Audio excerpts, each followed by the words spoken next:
Welcome back to the channel, YouTubians, Pat Card Scale Dreams. First off, I just want to thank everyone for the interest and support in the last couple of videos. I really appreciate that. So today's Sunday morning Model Cars and Coffee, hosted by our friend Paul over at Left Coast Model Car Builds. Thank you, Paul, for hosting this series. I think I seen somebody posted number 48 Model Cars and Coffee. I don't know if they've been posting since this series started, but yeah, 48, that's a lot of weeks. Not quite a year, but pretty darn close. Pretty cool. So anyways, thank you, Paul, again for hosting this Model Cars and Coffee. Here's my favorite cup. The C fell off. I don't know. I'll have to paint another one on there. But anyways, that's my favorite cup at this time. Okay, so what are we going to show today? I wanted to show one of my earliest builds. So when I first started back, I think it was, early 2000s. And I built, this is the second one that I built, but anyways, the first one that I built, I was living in Vancouver at the time, and lots of model shops there at that time. I've been back there. The ones that I lived close to is closed, unfortunately. But anyways, I had like two model shops close by me, and I just happened to go check it out, and got the wheels spinning again. And anyways, went to my first show that year. After I finished that model, I brought it there.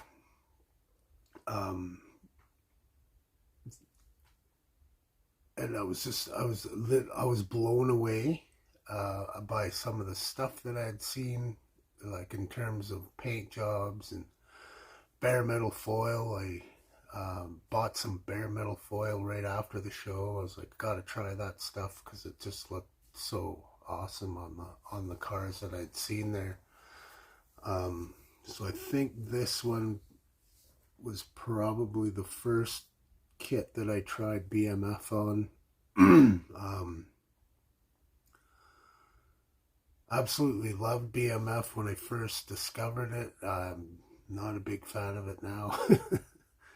I just find for some reason I always I dread applying BMF.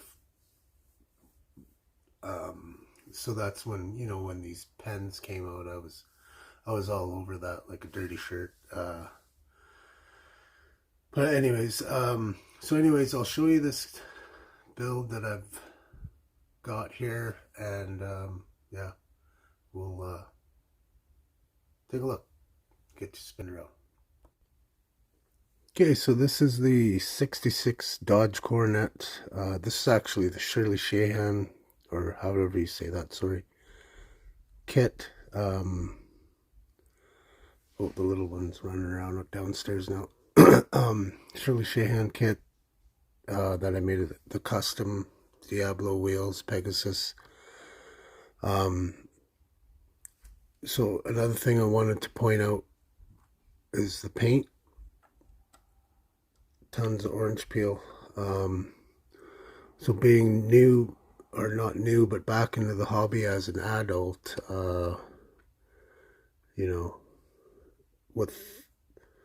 we didn't have tutorials back then.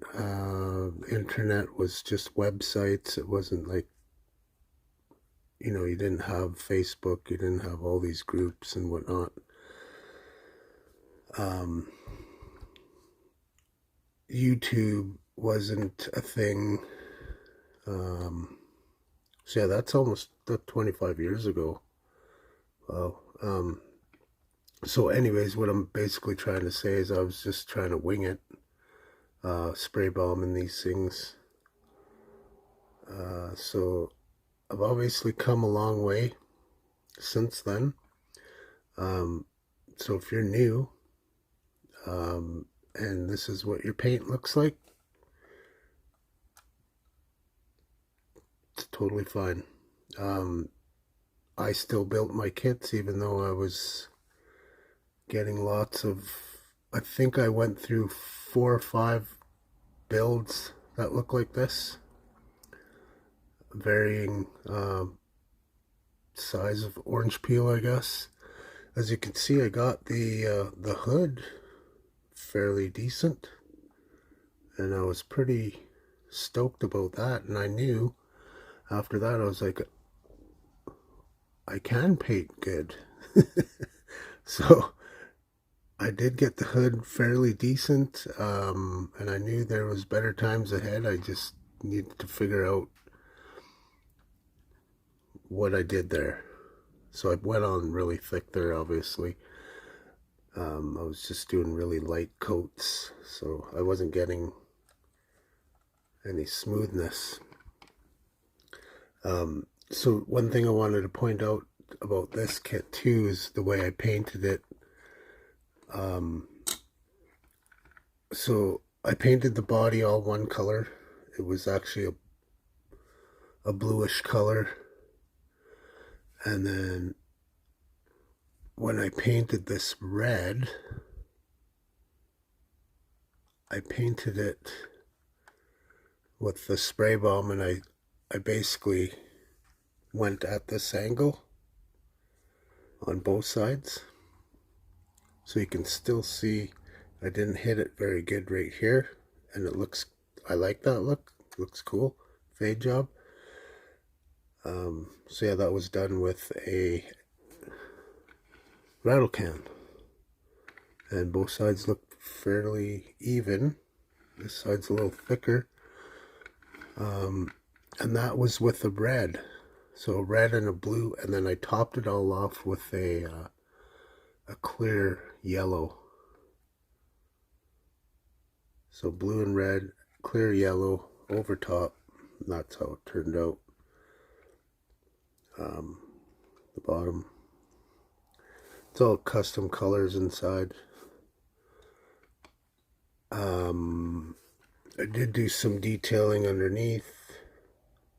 Actually, this was a resin engine that I'd picked up at the show. That show that I'd went to, the first show.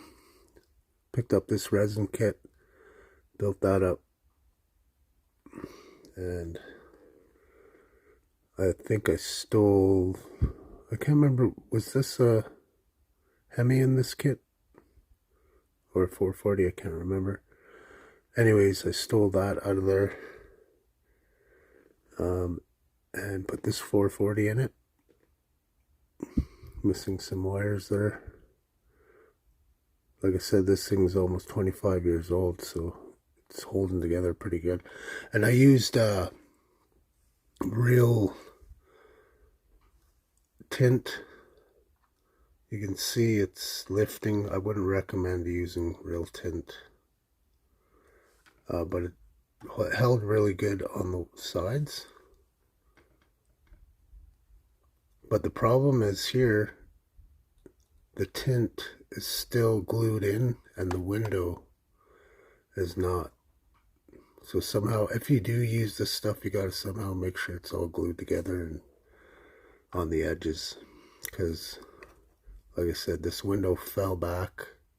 It's not glued in there. Well, the top part is, but it's loose here and on the sides, so that's why it's lifting like that. First time I tried the guitar wire antenna thing, just drilled and cut.